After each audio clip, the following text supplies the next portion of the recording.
Yeah, welcome to the Archive of Youth Cultures. My name is Daniel, and my colleague Lisa and I will give you a short tour through our collection.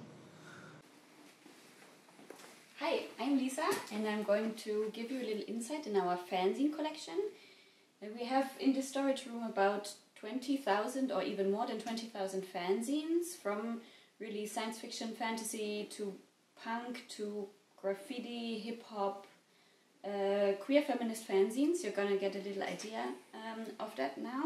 And we're going to start with some of the oldest fanzines that we have in our collection, actually with the oldest fanzine that we have in our collection.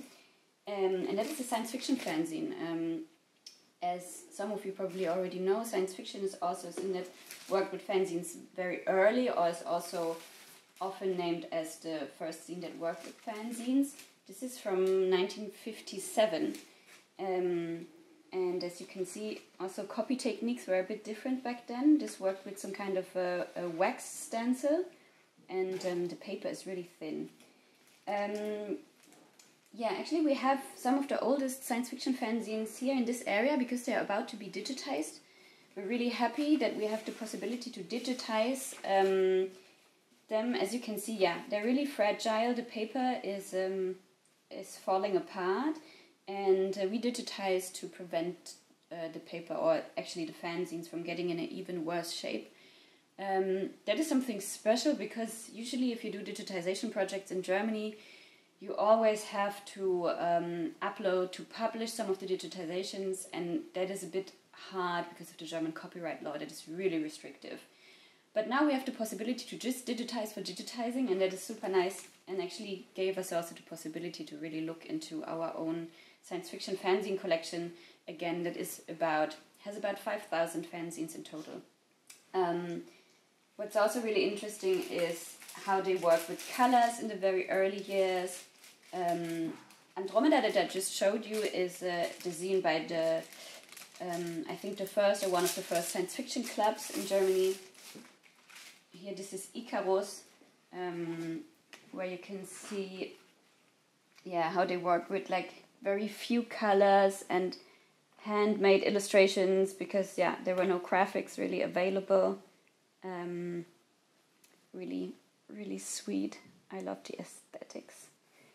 And also, I'm also going to show you that the science fiction collection that we have is not only focused on Germany, but it also has an international part. For example, this here, Lunatique, is a French science fiction fanzine, and we have copies from as early as 1964. And for example, this is one of my favorite ones. I hope you can see it with some kind of a giant insect monster on it. That is really, really charming. We're now going to have, or I'm going to show you the wall or the shelf where all of the science fiction zines are stored, and I'm also going to show you one of my favorite ones. Yeah, actually here you can see all of the shelves, so this is where most of the fanzines, but also some of the commercial magazines can actually be found. So this is all in this room. Over here, this is the science fiction collection. Actually, this has been a collection, even though, as I said, some of the oldest fanzines that we actually have are in this collection, that has been neglected for really a lot of years. The zines were stored in moving boxes, and now in summer this year we moved to a new space, and as a preparation for this move, we actually took out all of the fanzines from these moving boxes and put them in proper archive boxes. We demetallized them because the metal in the fanzines had been starting to damage the paper, and also took out the plastic. So now they're really stored in a much better fashion. Yes, now I'm going to show you my favorite fanzine from the collection. Or actually, it's quite new. I only found it really recently. It's a so-called slash fanzine. And it looks like this, and maybe you've seen these characters before. Slash fanzines are fanzines that usually contain fan fiction that surrounds or that is happening in a fictional world, or in a certain franchise. In this case, it clearly is Star Trek. As you can see, I'm also a huge Trekkie. And it is usually either romantic or erotic sexual fiction about two characters of the same gender in this world.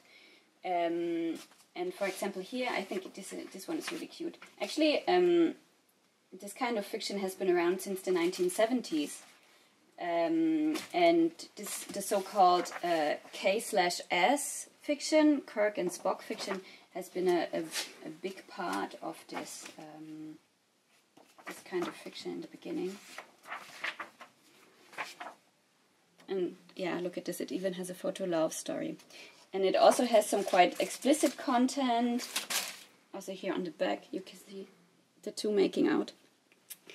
And the interesting thing about slash fiction is that it was and is mostly done and written by young women, and has also been really like devalued by the whole fandom, meaning by the science fiction scene as something that is like not worth the fandom.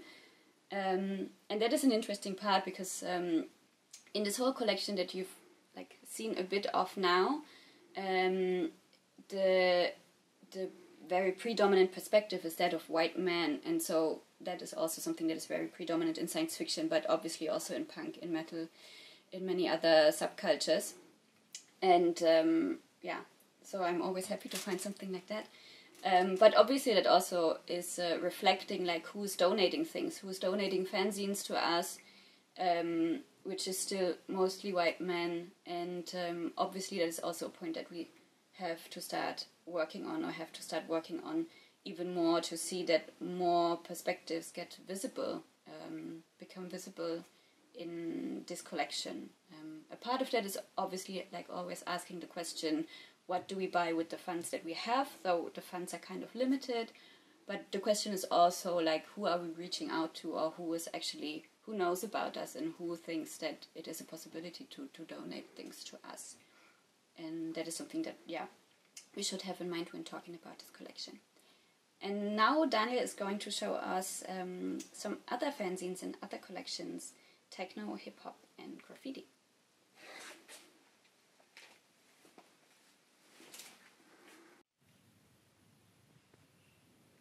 Okay, before we go to the smaller collections, I just wanted to show you one of our other bigger collections, the punk fanzine collection. We have about 8,000 single issues, and it's not only from Germany, but as Lisa also already mentioned, from all over the world we have fanzines. For example, if you look at the boxes, we have stuff not only from nearly all European countries, but also from South America, Southeast Asia, North America, and so on. So our collection is quite diverse and international in that regard. Now we're going to go to the other collections.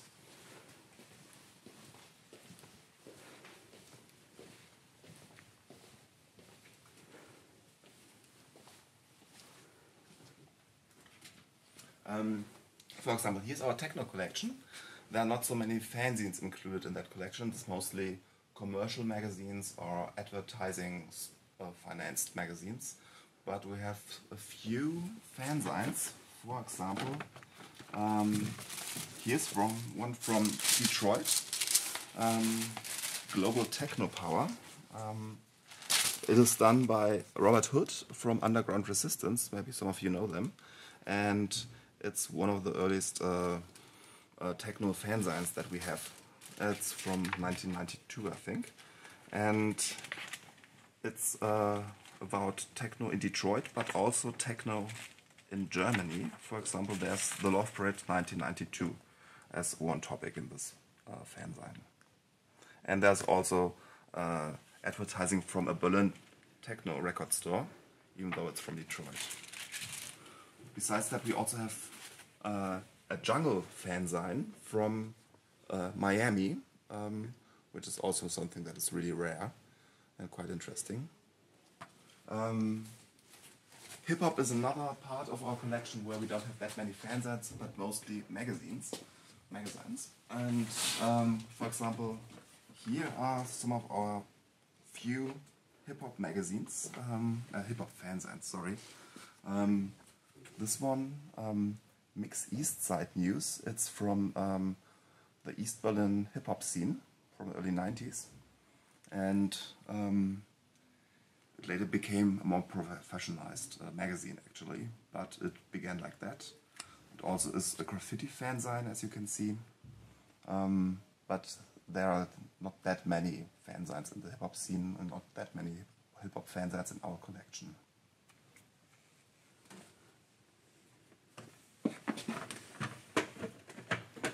I'm just going to put this back.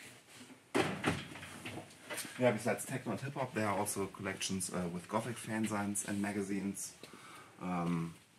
Behind Lisa in the storage room rows, there are metal fanzines and magazines, indie, pop, rock magazines and fanzines, a couple of thousand, quite a lot.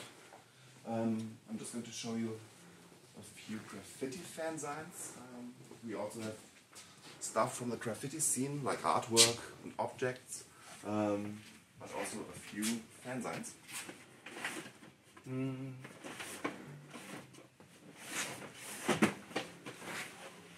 For example, these Rock and Roller magazine. Black and white graffiti fanzines do not work that well, as you can see, because to publish, to print photos of pictures from the graffiti scene, it's better to produce them in color. So there are not that many black and white fanzines, because they always tried to become full color magazines quite early. But there are a few that look like that, and other early ones already in color are these, for example.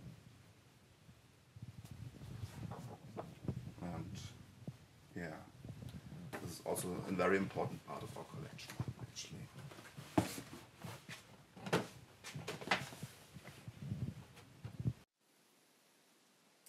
Another specialty of our collection are 3D fanzines. So fanzines that are more than just paper copies. And I'm going to show you some of them so you have an idea about them. A couple of years ago we had a research project here at Archiv der Jugendkulturen about how to digitize fanzines like these. For example, this one, Dennis Story Service, that comes with a little bit of maple syrup, a candle with the candle holder, and then here in there you can see the actual fanzine with poetry. We actually did a 3D scan of this one to also try out different ways of getting a digital grasp on them. Or this one in a photo film box, Sideburns number 8. And then I can also show you one that we actually have digitized in different forms. We call it a red roll, and that is a fanzine that is about 7 meters long. And as you can see, the chapters are not by page number, but by length. So you will find the story at 2 meter and 20 centimeter. And this one we actually have as a 3D scan, but we also have basically a PDF scan of the whole 7 meter roll.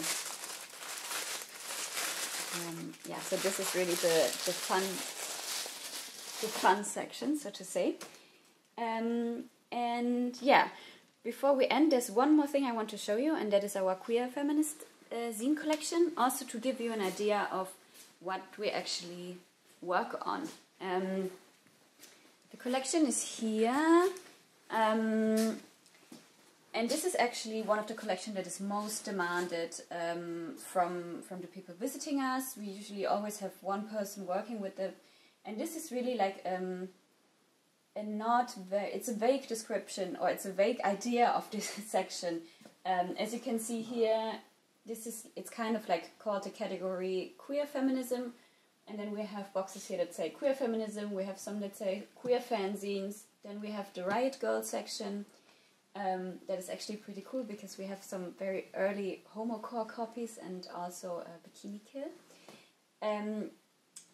So the thing is, this is like this is really a collection that people work with a lot, but it's very vague in terms of terminology and also in terms of what actually gets to be in this category. There are, for example, also a lot of some mental health zines in there. There's like BPOC empowerment zines, a lot of ego and personal zines,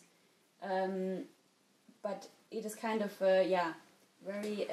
It's not such an accurate collection, and we really want to make an effort until the project that Daniel and I work in ends next year to get a better grasp on what should be and what is in this collection, and also to just make visible the very different topics that it actually deals with. Yeah.